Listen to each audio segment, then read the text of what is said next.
দেখছেন মারাত্মকভাবে নাজেহাল হচ্ছেন, পেট্রোল ডিজেলের মারাত্মক সংকট এবং এই সংকট প্রায় 10-11 দিন যাবত।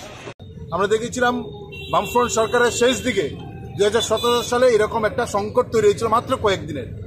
আজকে যিনি খাদ্য দপ্তরের মন্ত্রী, তার নেতৃত্বে আগরতলা সহ রাজ্যের বিভিন্ন জায়গায় দুদিনের পেট্রোল ডিজেলের সংকটের মধ্যেই টায়ার জ্বালিয়ে আগুন লাগিয়ে বিক্ষোভ করেছিল।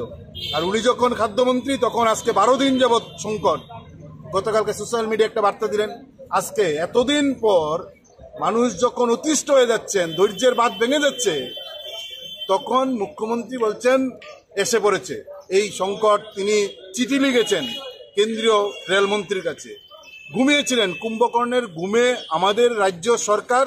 এই কুম্ভকর্ণের ঘুমে জনবিচ্ছিন্ন রাজ্যের ডাবল ইঞ্জিনের সরকার, মমতা আইপিএফটিকে নিয়ে যে বিজেপি সরকার, এই জনবিচ্ছিন্ন সরকারের ঘুম ভাঙানোর জন্য আমরা ডিওয়াইএফআই, এসএফআই, টিওয়াইএফ, টিএসইউ আজকে রাস্তায়